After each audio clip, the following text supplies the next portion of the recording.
Hello, viewers from home, and welcome to another episode of RWA Recap, or again, as I prefer to call it, Don't do it. you are chewing the fat with the working class hero, J.P. Hansen, and the natural truth, T. Phoenix. Not only to get a third eye view, but to get a first-hand experience view from two tacticians themselves. Working class hero, you're a clown. If you should talk, I didn't recognize you without the makeup. What? Makeup? Yeah, Jimmy Gaga. We all know. They look alike, but they're not the same person. Right. Clearly. I mean, obviously. Right. I don't know. Must be the beard. We both got a pretty mean beard. Must be the fat. But it's affecting his eyesight. Chewing the fat. Folks, to get into the action, last week we had pretty stacked of a card, and no one else but Len Oddity, coming out of nowhere, coming out of Schenectady, New York, went up against the Irish Warrior, taking him a little bit out of his Sorry, game. what part of New York? Schenectady.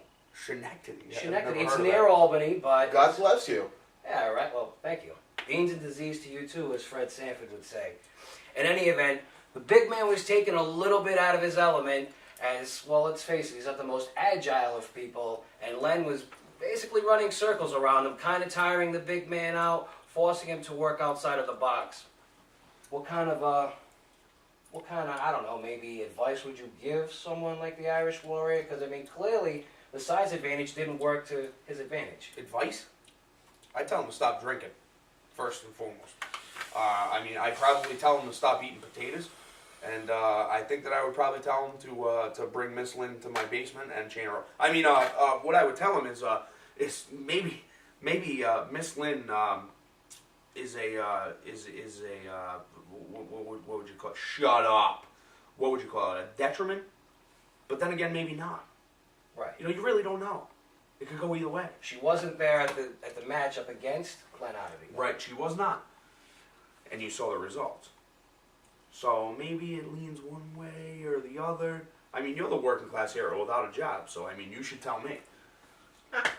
I run many cash businesses that don't appear on my tax sheet. I wouldn't say that I don't have a job, per se. It's no secret out there that our cities, our states are having financial difficulty. And the main reason for this financial difficulty is because people like you just don't pay their fair share of taxes. Okay, well, federal crimes for everyone. Oh, all right. Take a second away from Miss Lynn, if you can. What does it mean that Len Oddity is here in the RWA? I mean, what does it mean that guys like now Jose Perez are associated with RWA? Gino Giovanni, what does that mean? You know what that does mean? I'll tell you. Elevator up. Elevator up. Elevator up. How we are gaining more and more legitimacy. Make no bones about it. There are their fair share of naysayers with RWA as well as anything. It just seems negativity is the way of the world today. But we are slowly but surely proving people wrong. We've told you since 2007, believe the hype, and well, I think we've proved it yet again this year. Leaps and bounds above last year. And there's only one way to go. Elevator up. Sorry. Oh, was I keeping you awake? Sorry. I was keeping you sleeping there. Man, You all it's right? a long night. Oh, don't touch my dirty feet, man. I need a pumice stone. A pummel stone, maybe take off some of that callus. It's a pumice. Hummus. Pumice stone for my feet. It sounds like hummus, but it doesn't taste anything like it, right? Well, I don't know. I've never tasted it. Maybe you could chew on some of that. Anything's possible here at the Renegade Wrestling Alliance, folks. But let's get into the match itself, guys. I mean, we've talked about, what this does for the company. What does this do for the Irish Warrior? What does this do for Len Oddity? Well, let's talk about the match. I mean, if you don't mind. Go ahead. Go ahead. I'll just pet one of your boot covers while I'm waiting. I'm not an active wrestler anymore. I'm here out of the goodness of my own heart to try to make things entertaining. Right. I watched last week's show, and it's it's you two schlubs, the fat and fatter, and you guys instead of Dumb and Dumber, and you guys are sitting here and you're chewing the fat with the working class hero without a cash business job, and this guy who's just a bum who's got the I don't know, I guess I would say the reverse ski slope for a haircut. You know, it's like the double black diamond trail at Sunday River, except it's on his hair. It's terrible. Looks like he stuck his tongue in a toaster, actually. Well, I mean, that's where you're gonna have to take that up with a working class Toast is hero. broken. I couldn't get the toast out. He looks like Dr. Evil, except he has a dog instead of a cat. It's weird. But anyway, the match. Right, the Okay. match. The Irish Warrior. Incredible. The Irish Warrior has done incredible things. Has made huge improvements in his wrestling game. Len Oddity is somebody who he's kind of been pining to wrestle for a long time, I guess you would say. Now, Len Oddity is an oddity all in himself. Yeah. I mean, just absolutely incredible. The guy is a world class wrestler. Legend. I mean, really around these parts. And the face paint and everything. It's quite scary. Oh, sure it is. I don't want any piece of it. But the match itself, it was very surprising. But Len Oddity is a veteran of this business. Len Oddity has been around. He's wrestled a lot of different people. So he took to task on the Irish Warrior.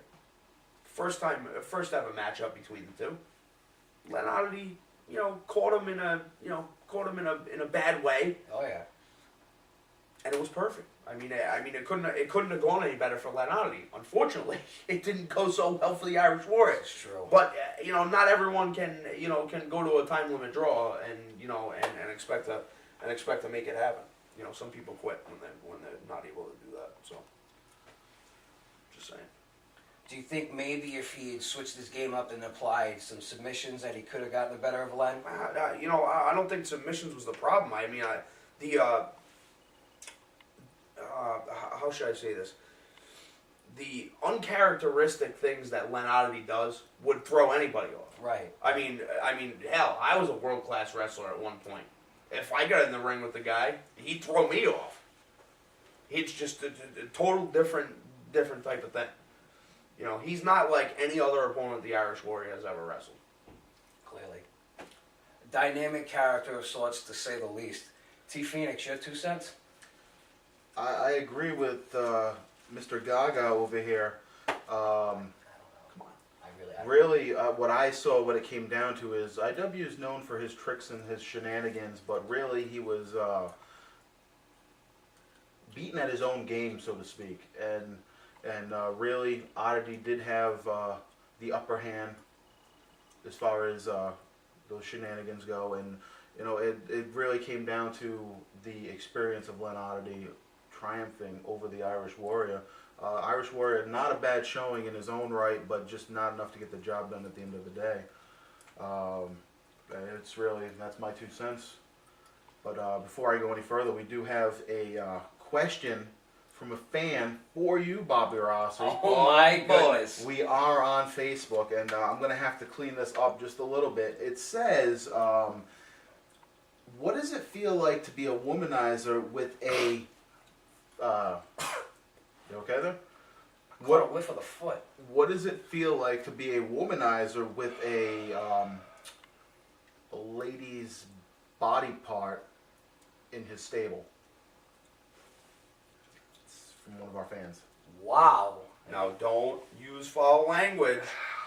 First off, props to Working Phoenix. class hero. I should point out. To be. I should point out it is from a woman fan. Whoa! So that's why they can use that and not get in trouble. Right. There's so many double standards in this world, especially leaning on the side of female gender. Oh, But man. we're not going to turn this into a gender bender.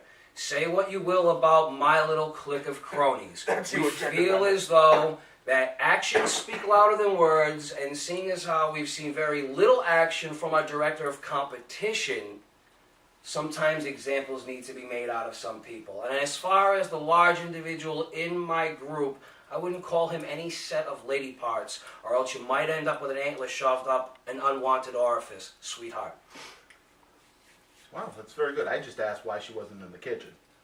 So, I got you back. You got it right on. Moving right along. Take care, swoop your hair.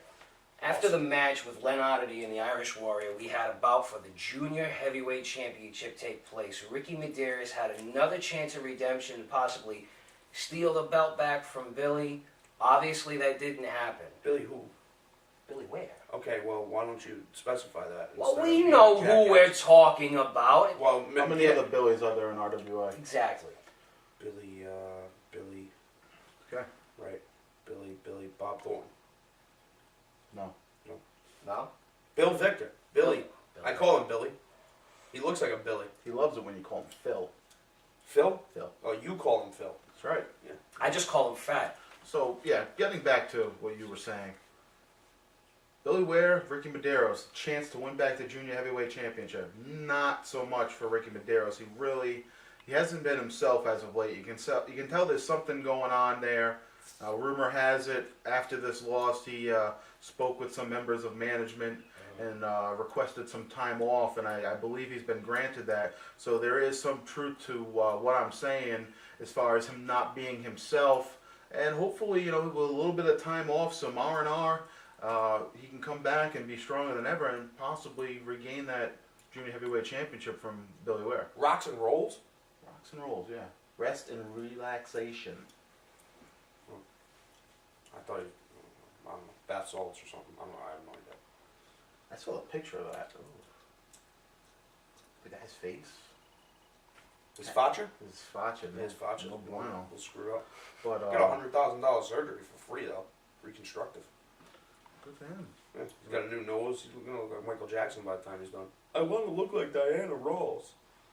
Well, hopefully the nose actually stays on the face instead of like just randomly falling off. Well, I mean, we could do a Pepsi commercial shoot and set him on fire. Oh. Anything for the sake of entertainment, eh? I mean, I guess you guys booked Jimmy Gaga on your shows. Jackasses. That guy's a clown. Billy Ware, on the other hand. Sorry, Not yeah. as much of a clown. Sorry, no, Billy We were Ware. able to stick to the subject a lot easier last week. Yeah, sorry, I'm all over the place today. Billy Ware, I'll tell you something about Billy Ware. Billy Ware is incredible. Billy Ware is one of my favorites. You want to know why? Why is that? Because he looks the same color as the Lorax does. He is an orange color like the Lorax. And he is our junior heavyweight champion here in RWA. That's why. Now, granted, skin color aside, I mean, I love everyone. Green, purple, orange, anything. I mean, one fish, two fish, red fish, blue fish. I'm all about it. But Billy Ware is a fighting champion. Billy Ware is one of the best junior heavyweights we have ever had in the RWA. And it's a testament to his skills that he is able to get in there and work at such a fast rate. Now, him and Ricky Medeiros, they've had a pretty interesting path. Each of them have had an interesting path in the RWA. Right. Now, Billy Ware is on top of the heap. He's on top of the food chain. Ricky Medeiros was just trying to reclaim his rightful spot as the junior heavyweight champion. Unfortunately, I mean, Billy Ware is such a man that, what are you going to do? Well, certainly the man without a green card came up short, to say the least.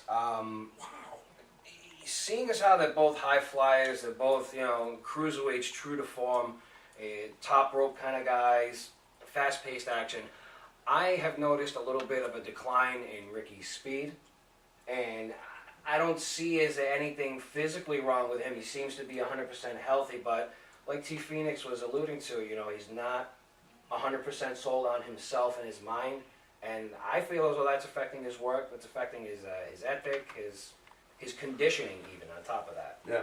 Oh, maybe you're right. Maybe you're right. Huh. Could be. Yeah. It's possible. Great. I mean, I don't see that at all. Actually. No? Nah. I think that his speed is pretty much spot on. Everyone in the RWA could use a little bit of, some conditioning. Could use a couple of sit-ups and a ham sandwich, I think. Well, wouldn't the ham sandwich kind of cancel out the sit-ups? Well,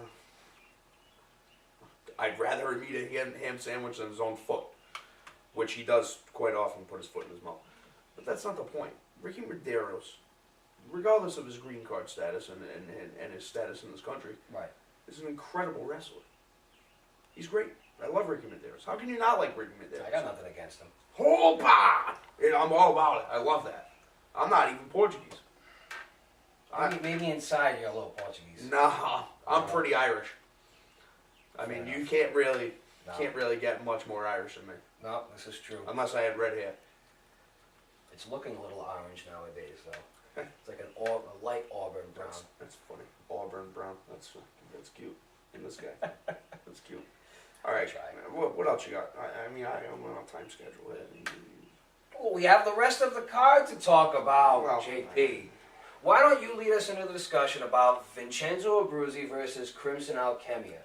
What is the discussion? Crimson Alchemy is a crazy man. He talks Clearly. he talks to a damn mask. Who does that? Oh, quite a few people. What's it? Jeff Dunham. He talks to a collection of masks, doesn't he? Who's that? I don't even know who that is. Wearing makeup is sort of like a mask. Yeah, I get with that. What does makeup have to do with JP Hansen? I don't. Yeah, I'm Don't still. buy into this garbage, I'm not okay? drawing Don't buy into this garbage. Let's talk about the match. I don't understand. Crimson Alchemia, always dangerous. I've said that time and time again. Facing Vincenzo Abruzzi for the first time in RWA. And I watched it. It was a solid back and forth matchup. Vincenzo's gotten a little bit heavier in his old age, and he was still able to keep up with the faster Crimson Alchemia, to his credit. And it wasn't until a misplaced Italy's boot hit our referee, Philip Brink Adams, that it wasn't until that where Vincenzo, I guess they got the better of him. And by they, I mean Crimson, his mask, the epidemic, a little bit of powder coming into play. And I checked. The Iron Sheik was not in town. It was indeed actually powder. Oh, right on. Yeah. Tough loss. It wouldn't end there between the epidemic and Vincenzo Abruzzi, however. We'll get back to that.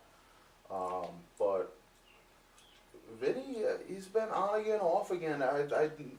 I'd go back to the loser leave / start at the bottom match he had with Tony Reno. He's really been struggling to get his footing, so to speak, when it comes to making another run at it in the RWA. What would you say? Well, starting from the bottom, when you've actually been a part of a group for, how did that feel? Kind of grimy, huh? Yeah. Smells like peanut butter, don't it? Oh, that's just gross. In any event, when you have to start from the bottom of an organization that you almost helped build from the bottom, I mean, how would that affect you guys? I mean, think about it. You're both well accomplished individuals in the RWA. What if your status was taken away from you and you were just, a greenhorn again? So you're answering my question with a question. Well, how would you feel? Because I feel as though what that does is You can answer first. we're both hinting towards the same thing. Ricky not being 100% because of where his head is. Vinny not being 100% because of where his head is. We're hitting on the fact that physicality can be affected by your mental status. Boom! Boom! Boom. See, I wouldn't know what it feels like to have to start at the bottom. Oh, For man. 5 years, I've pretty much been at the top. I offer something not a lot of people can offer. Brutal matches mixed with entertainment, a little bit of ha-ha. Right. I've never had that problem. So what would it be like to start at the bottom? I would suspect focus. Just stay focused and use what got you to the top in the first place. And I think maybe Vinny is doubting himself and what exactly it is that will get him to the top in 2012. I mean, I can certainly agree with that. I mean, I know what it's like to be at the bottom. I mean, look how I ended my career in RWA. Sorry. Are you referring to that Iron Man match with Atama? I'm referring to the Iron Man match. Oh, yeah. Tommy. Ended his career with a match of the year candidate. Boo freaking who. That Antonio Tama is a scrub. And I should have beat him. He had no business beating me. He's not that good to begin with. I told him everything he knows. Antonio Atama is a world-class athlete. Blake You're a Atama- world-class asshole. So, You know, I never deny that. you too. I'm a working class hero. That's something to be. I bet people aspire to be like you. Fat legs. Funny. I have muscular thighs, thank you very much. I'm sure that you do. Does your boyfriend think so too? Let's not get into that. Well, hey, I mean, you want to bash women all the time. I mean, it only leads to the assumption that, you know, maybe. Well, it's on that subject. Oh, what happened? What? Oh, we're just gonna go right through that. Oh, see, yeah, I see how it is. Nice. Okay. Real good. An area of expertise for Kicked off- both of you gentlemen. Kicked We off are. public access, make jokes. Kicked off public access, make jokes. What, I mean, have you Kicked know? off public. They can't kick us off public access. Well, we should kick them off of their own system. Did you hear the way the audio was botched? I heard that. That was disgusting. That was disgusting. I don't know what it was. During one of the final segments of last week's show, Yeah. the audio of Mike Montero challenging Chris Sterling at Legacy was cut off. Surely no fault of ours. What? It was.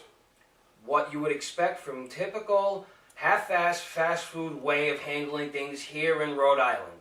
I'm sorry, everything here in this state is half-assed. Just about everything. Everything except the RWA. We try to raise the bar.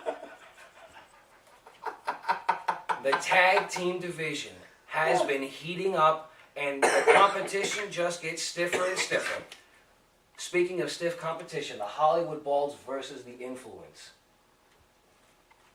You guys take the floor. I mean, you're both tag team specialists. Let's hear from the horses. Well, you were in first. the match, so. I talked about this last week. I messaged Bill Victor and complained that there were two people in the ring pinning me at the same time. Completely illegal. The videotape shows it. Whether you like me or you don't like me, you have to see it for what it is. At least he got back to you. Told you, call him on Facebook. He's quick to protect his image. Where is I even Bill? flashed that on the screen. He's at the buffet table. He is getting thirds. That's where Bill Victor is. This guy is angry about that, I think. I I'm don't gathering. blame him. But yeah, we suffered a loss against the Hollywood Balls back on the 12th at Tickers. And I complained to Bill Victor, and you know, to his credit, it wasn't met on deaf ears. The man was nice enough, after a little persuasion, to go ahead and grant Jason Devine and I a shot at the Tag Team Championships, July 6th, Thayer Arena, Legacy 5. It's gonna be a And good that's going to be a barn burner. That's going to be a slobber knocker. Use all those terms, all those cliches. That will steal the show. Mark my words. It doesn't matter who is in the steel cage match. It doesn't matter who Jimmy Gaga is facing. It doesn't matter who or what women you guys are going to be beating up. T. Phoenix and Jason Devine will steal that show. Mark my words. We will be the main event. Congratulations on putting yourself over. Now, going back to the match between the Hollywood Balls and the Epidemic, were you taking any notes, seeing as how they will be your opponents at Thayer Arena Friday, July 6th, bell time 7 p.m. T. Phoenix. Well, I think you just botched as per usual. I was watching the Hollywood Balls and the Epidemic, but we're facing the Movement, so that's your botch. I tried. But yes, I mean, any tag team match we are thoroughly interested in watching and picking up their weaknesses, just figuring how exactly we want to beat them. Not if, but how and when. I mean, I'd like to go on record and saying this. You know, I'm not a big fan of him. Right. But the guy does know tag team wrestling. I mean, he was in one of the greatest tag teams ever. Right, the agency. The agency, right. So when you look at all that, the man does study. You know, him and Jason Devine, he is all over the place. I don't know what the he's gone. I think my dad's gone crazy. He's gone crazy, which is cool. I'm into it, man. If anyone knows about crazy, it's this guy. Okay, he's completely insane. Obviously, he's studying film. He's telling Jason Devine what he needs to know. But really, there's an ebb and flow between T Phoenix and Jason Devine. T Phoenix is much more of the smash mouth technician, where Jason Devine is completely insane. You know, as Mike Mifflin says, he's insanely talented. There's no better way to describe Jason Devine. So when you put those two things together, a technician and a guy who's crazy. Crazy makes up for a lot. Okay? This guy is going in there and studying and making sure that he knows about his opponents, their weaknesses. He's no dummy. He's actually quite intelligent when it comes to tag team wrestling. You know, so I think that July 6th at their arena is going to be a crowning moment for the tag team division in the RWA. With just that match alone. I don't even know what else is on the rest of the show. It doesn't even matter what else is on the road. I mean, I know about Chris Sterling and Mike Montero. That should be amazing as well. But when we talk about tag team wrestling, I don't think it's going to get much better than that anywhere. And on the East Coast, I don't think it's going to get any bigger than that match. That's a huge endorsement coming from me. Huge. Man knows what he's talking about. You know, and to be completely fair, the Hollywood Balds, the Epidemic, the Student Body, well, Student Body, maybe past tense, they're all great tag teams in their own right. And I'm secretly, despite their questionable tactics against myself and Divine, I am impressed by the Hollywood Balds. I spoke about this last week. You've got a great mixture of speed and size and power. And, you know, they're making short work of some established tag teams, as we saw on this May 26th show, pulling out the win over the Epidemic. Even going on later in the day, heading up to East Greenwich for GCW's inaugural brawl, they faced the Student Body. And it was quite the classic encounter, if I do say so. I was there, and you know, when we take those tag team championships, well, I know for a fact we're going to have to meet with the Hollywood Balds once again, and it's going to be interesting. Maybe a second referee at ringside would be in order, just to make sure that it is a fair match.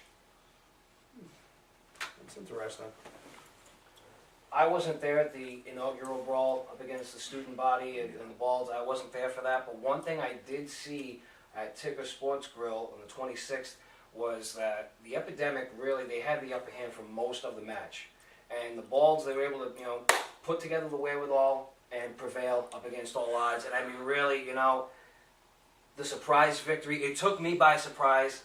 Wasn't expecting it. But it shows you that even though the arm of Cipriano Abruzzi was damn near falling off, he had the strength to knock out Lita with that spear, and that was it.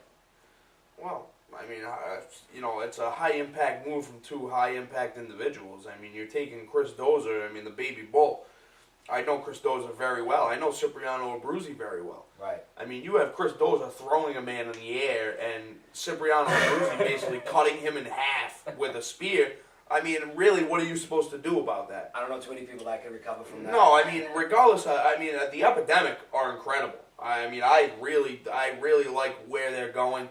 I think they have a ton of potential. Those are two guys who were really fan favorites in the RWA, and have since talked to the Mask of Crimson Alchemy or whatever. Not quite and sure what's going and on all of a there. sudden, boom, they're like totally different people. Sean Leader has not always been right in the head, and Tom Billington, a former Irish necrophiliac. I mean, that's a long time ago. I try not to bring that up. Right. I spoke about that last week. I didn't want to go into detail Right. exactly No. how far off the deep end he's going. And neither do I. But the fact of the matter is that they are succeeding. They're a successful tag team. They have different styles, but again, they're both crazy. And crazy makes up for a lot. Mark my words. I can tell you from personal experience, crazy makes up for a lot. So, that's all I have to say about that. And, to their credit as well, the Hollywood Bulls would pick up the victory in that particular tag team match. But even at the end, I know I said I'd speak on this again later, making their presence known after the match with the 3-on-2 beatdown of the Hollywood Balds until Vincenzo Abruzzi saved the day.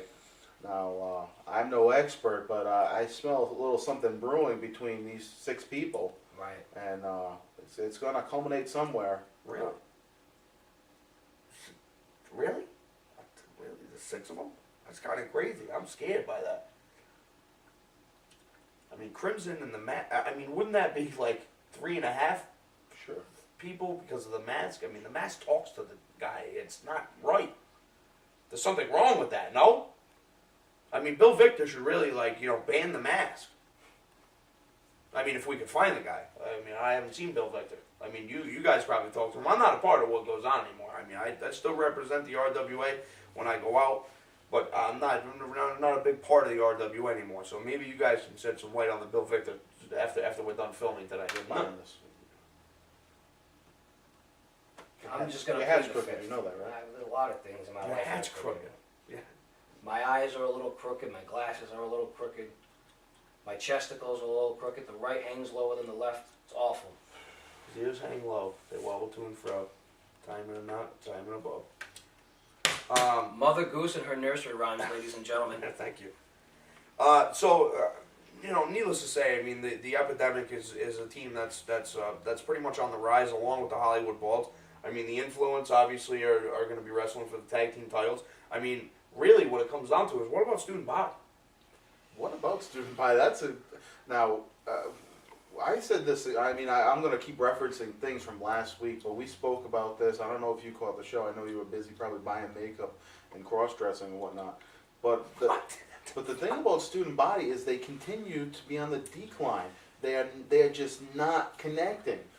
Nick Varsity wants a bigger voice in the team, and Jack Connor his ego has gotten to mythical proportions where he's just not listening to his partner. And you know, Varsity's been at this for almost 9 to 10 months now, and he's starting to get the hang of it. He's not the same guy he was when he first started. I mean, Jack Connor did a great job leading him and molding him and teaching him to I mean, obviously be a ideal tag team partner. And now Varsity is pointing out mistakes Connor's making and that they're clashing. No. Even as far as if you saw the end of that tag team match with the Hollywood Balds, they were both going for a tag, and Connor, he waved off the tag. He's like, no, I got this. And they ended up turning around and getting leveled by the Hollywood Balds. Well, I mean, certainly what the problem is that it's a communication problem between the two. And I mean, as you referenced, Jack Connor's ego. I don't know much about that. You know, I don't have an ego at all. Oh, I'll do you one better. Let's get real for a second. When you and I started, you had more experience than I. Uh-huh. You brought me in. Well, we were going to do the bodyguard thing. Yeah. Then maybe I started showing little hints of an outgoing character, and we became the Power Trip. Uh-huh. All right, we didn't go the Big Daddy cool Shawn Michaels angle. No. All right. Right. I remember. Was it difficult? And I know I am very difficult to deal with. Was it difficult to deal with me as I continue to grow and perhaps get a little better and have more of a, try to give a little bit more input towards the team? Was that difficult for you to deal with? No. No.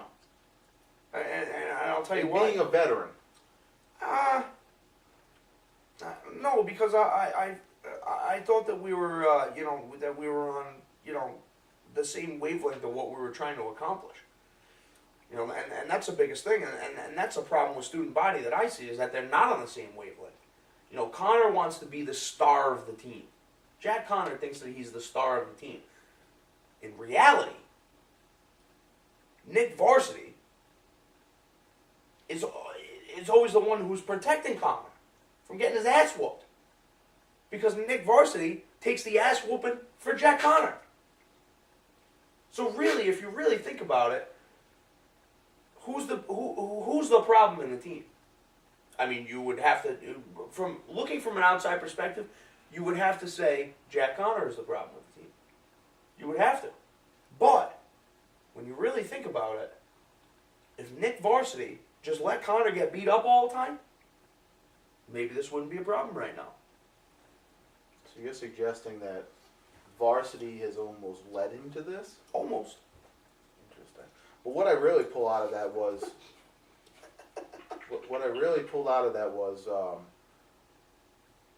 the difference with you and I and the student body. I'm gonna go on a limb and say it was you were at a certain point in your career when we had met. You weren't only a year into it. No. Connor, we forget as far as he's come. This is only his second year. Going to be going on third. Right. In November, I believe. And I remember that because we beat the tar out of him. At the throwdown. You guys beat him up. That's right. Have you seen that? Place, aren't you? No, I remember that. You remember? You heard about that? The throwdown, I was there for that. No, you weren't. This was. We were in Cumberland. This was. Are you talking about the beating to varsity or the beating to Jack Connor? The Jack beating Connor. to Jack Connor. I was not there for that. Oh, you should really watch that. That was interesting. Yeah. I'll send a link to you on Facebook or something. I know. And we can go ahead and show some highlights of that. It was.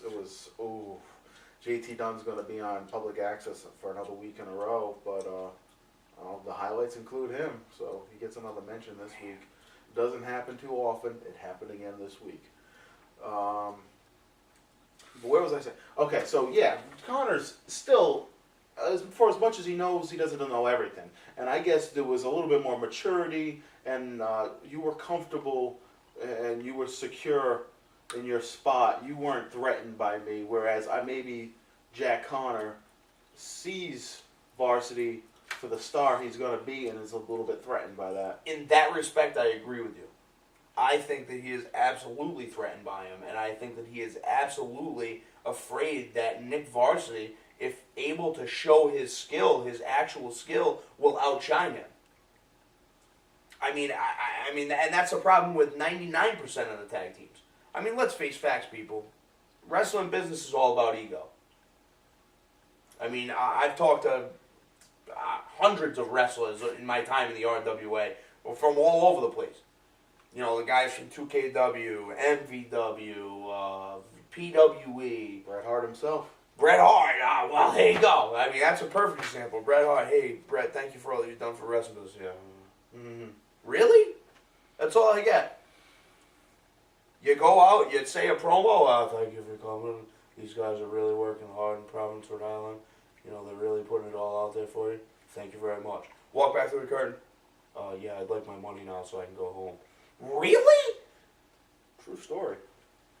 That's just ridiculous, no?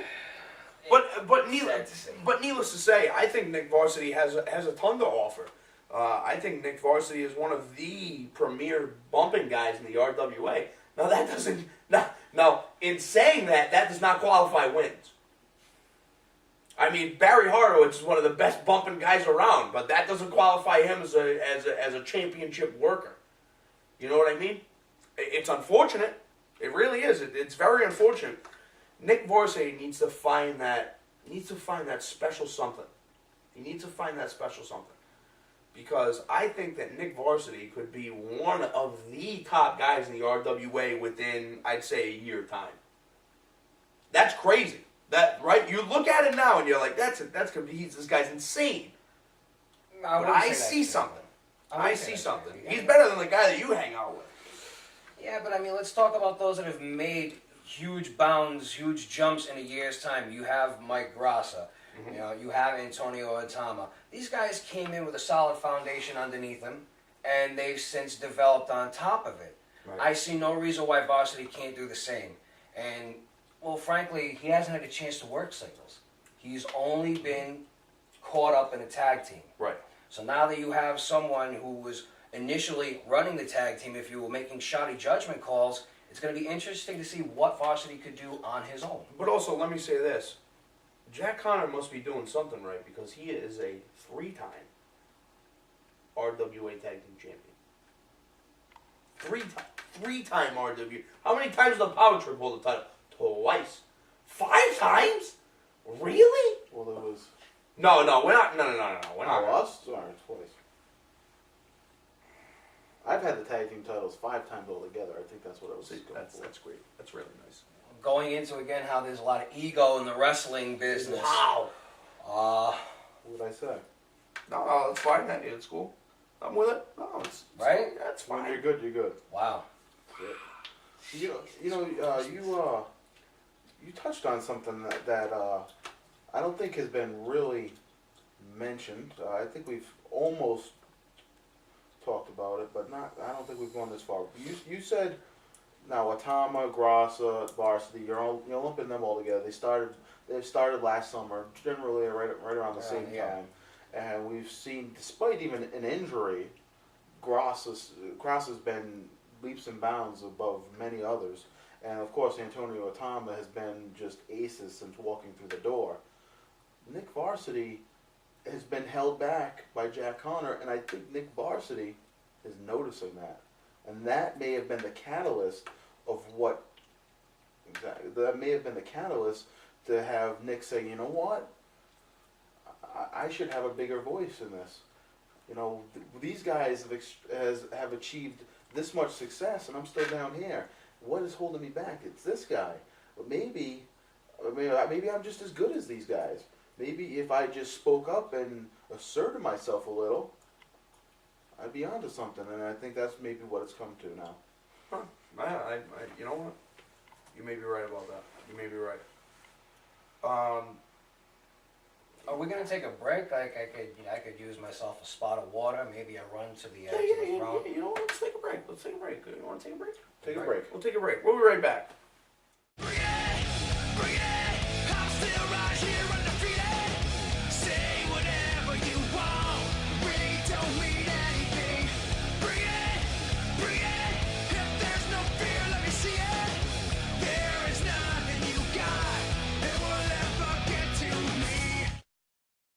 It's not about you.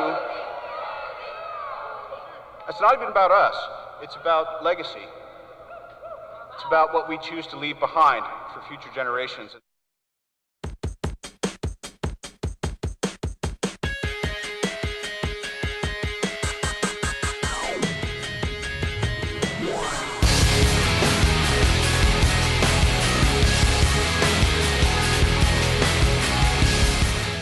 Folks, one half of the influences beside us right here, he teamed up with Jason Devine to take on the ace Mike Montero and the current Triple Crown champion in Christopher Sterling. Somewhat of an impromptu matchup to say the least. We actually thought we were going to see maybe a non-title matchup between the ace and Revelation. That didn't happen. They would see what had happened was they were busy soaking up my spotlight. That's what it was. Contract signings. How many times have we seen the same boring crap week after week? It might have been boring to you, but people that like the spirit of competition wanted to see that happen. See, I know Mr. Old School over here can attest to this. Back in the day, contract signings were done behind doors. They were done between two people privately. Not this big hoopla, let's put a table in the ring, do it in front of everybody. No need for that. I mean, that we press conferences were big, but contract. You want to have a press conference, you give equal time to each person in each particular match. They say a little something, sign it, done.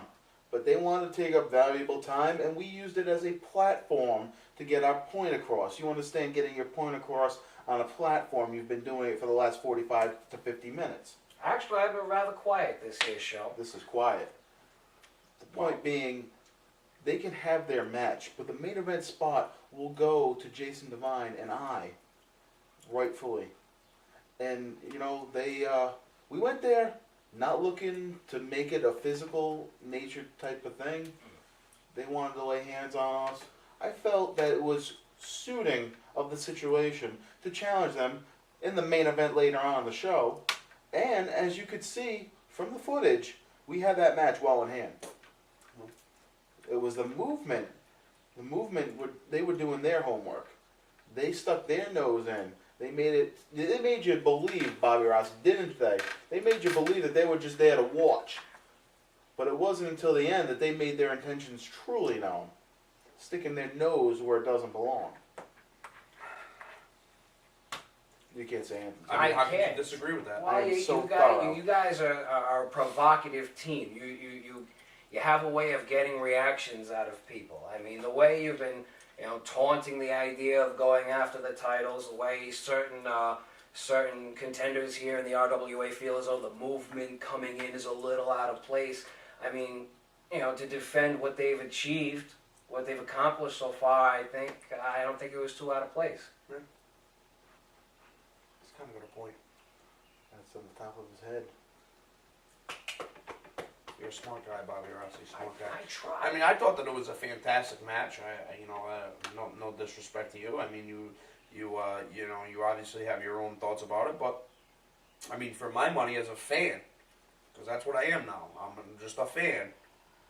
I have no stake in anything that goes on. I'm sitting here as a fan. A fan with a backstage pass, though. Man. Well, yeah, no doubt about it. I mean, I'm a big fan of the movement. Always have been. I think they're a great tag team. Big fan of FNB and Jamal Jackson. I am also a huge fan of Anton DeMonico and his ascot. He is a shop dresser. He looks like Fred from Scooby Doo with the ascot on. I mean, yeah. I mean, he's Frederico. That's what I was calling him.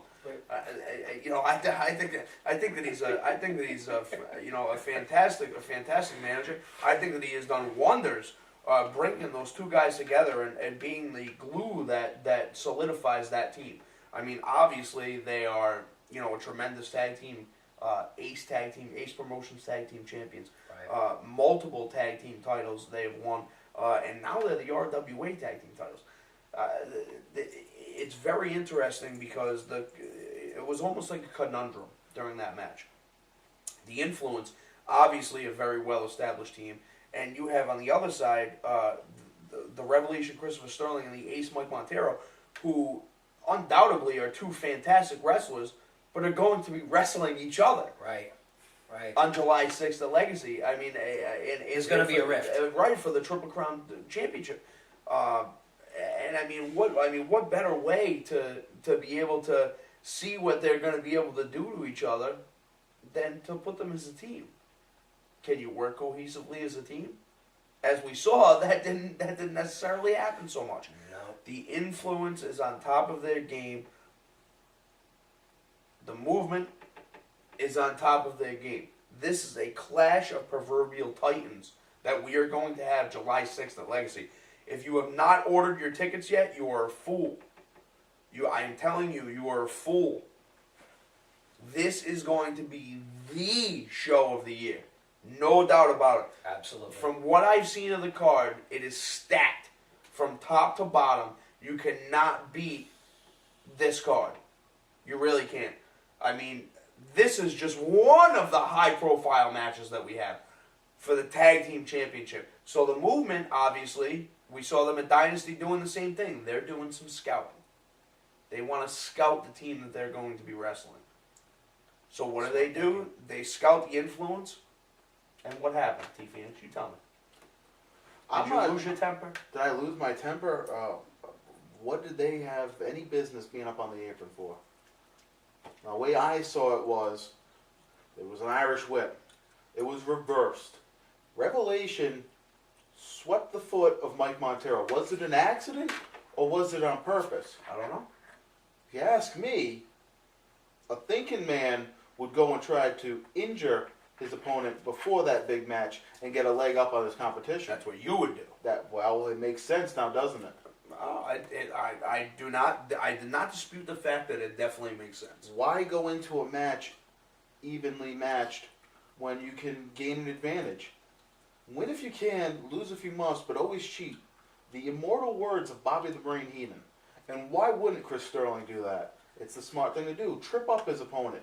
Next thing you know, he's on my shoulders. Mike Montero's on my shoulders, and he's about to go for a ride. We deliver the Over the Influence, make the cover, and these guys get up on the apron. What business do they have up there? I mean, they wanted to get a first-hand look at. Oh, they're going to get a first-hand look. July 6th, FNB, his only singles loss in 3.5 years. Do you know who that was against? That was against this guy right here. Wow. Strong words from a strong man. Certainly a threat to say the least, or at least fair warning. I wouldn't necessarily call it a threat. Fair warning. How about a promise? Whoa, we're making promises now. We're making promises. Jumping Juniper Christmas. If there's one thing we can all assure you, folks, Legacy is going to be off the chain. You can contact us. You can send us an email at contact@rwawrestling.net. If you haven't already bought your tickets, Jesus Christ. Make sure to get in touch with someone, folks, because, again, it's going to be well worth the price of admission. And the appearance of Leonardo Chambers spinning a few heads here. I mean, there's someone who has managed champions. There's someone who has broken a few rules, set a few examples in the past. I mean, what does this say for the RWA? What does this say for Legacy? That Chambers is back in the fold. Wow. He's a good friend of yours. Oh, he is a good friend. You're a commentary buddy. I've got my opinion already. I'm just going to let you guys go with it. I think personally that Leonardo Chambers is going to push the Revelation Christopher Sterling possibly to that next level. The Revelation Christopher Sterling needs to get mad. The ace Mike Montero is no joke. He is no slouch. He has beaten men twice his size. Okay? The Revelation Christopher Sterling, hell of a competitor, great wrestler. But can he keep up with the speed of the ace Mike Montero? Can he keep up with the high-flying ability that Mike Montero had? Being a great wrestler doesn't necessarily mean that you're going to have a great match against a guy who is so different from you. I mean, we've seen it a million times where it has worked out. Eddie Guerrero and Chris Benoit. Perfect example. Technical wrestler against a high flyer. It's too close to call. I mean, Chris Sterling has been a fighting champion. Any challenger that has come his way from either from RWA, from inside RWA, or from outside RWA, he'll wrestle anyone. He doesn't mind. And he'll wrestle every single week. Right. Which is more than what most top champions would do. Spirit of competition, my friend. Spirit of competition. So now it's going to be very, very interesting with Leonardo Chambers to see exactly what direction Christopher Sterling goes. If Leonardo Chambers can get that mean streak into Christopher Sterling, the ace Mike Montero might be in trouble. Well, I feel as though if there's no better candidate to do that, it would be Chambers. No he doubt has about a way of getting under people's skin, whether it's in a good or a bad way. And others can attest to that. Last week, JP, I kind of predicted that Revelation would have the upper hand because I'm old-fashioned. I feel as though size usually prevails. Not so much that Mike can't get around it with his agility, with his speed. Will the Revelation take the ace out of his game early to capitalize? I mean, he's going to have to if he wants to last in that match and continue to be the Triple Crown champion. He's going to need to take the ace out of his game. If he doesn't, it's not going to be pretty. Right. He's going to need to really work on his conditioning and to try to learn how to keep up with a man that fast. It is very, very difficult to keep up with a man that fast. But power kind of counteracts the speed. Right. But if he can't catch him At the right time, that power is useless. exactly. Yeah. If he can't catch him, then it's all for naught. It's going to be interesting to see. It definitely is. I mean, we could talk about it all day, legitimately, but We could. We will see July 6th. Phoenix. Well, we're running short on time, so I'm going to go ahead and leave you with this thought. And feel free to make a rebuttal, make it quick. We know Leonardo Chambers is in the fold now. And you're making mention to Revelation showing a meaner side. Here's my question. Who contacted who? Who made the first move? Did Revelation see Montero as that much of a threat, especially with Mr. Abruzzi now behind Montero, that Revelation reached out to Chambers? Or did Chambers smell money? Is he as greedy as we've known him to be, and does he want that main event spot, that supposed main event spot? Does he want to be in the Triple Crown picture? Once again, is being nominated or brought into the Wall of Fame this year not enough? He wants to manage the Triple Crown champion. Oh, I mean, What led to what? Where did this all begin? And if it was, in fact, Revelation reaching out to Chambers, or either way for that matter, and Chambers is now in the era of Revelation, does that bring new light to what I was saying before? Was that a mistake, tripping up Montero and weakening him then? What was it? I mean, that's definitely an interesting thing. I mean, I'd like to get a little more information on that before I make a judgment. Right. I think that maybe one of us could have a talk with Leonardo Chambers to see exactly what happened. What's everyone's problem with Chambers? I don't have a problem with Chambers. I actually like Chambers a lot. But the fact of the matter is that it's going to be very, very interesting. Do you enjoy someone talking this close to you? Oh man, I'm actually very, very excited to see what's going to happen with this. I mean, that's going to be one of the matches that I'm really looking most forward to. At RWA Legacy, July 6th, there, Arena. Just in case you didn't know. I mean, that's all that I got, Bobby Rossi. That's all I got. It's a wrap, son. Oh, it sounds like a wrap to me. Do we want to maybe talk about some of the matches coming up the next episode of Hype TV? We could, but maybe you could just turn into Facebook and check it out, or RWAWrestling.net, because we go a couple seconds longer, we're not going to be able to have time for it. See, there you go.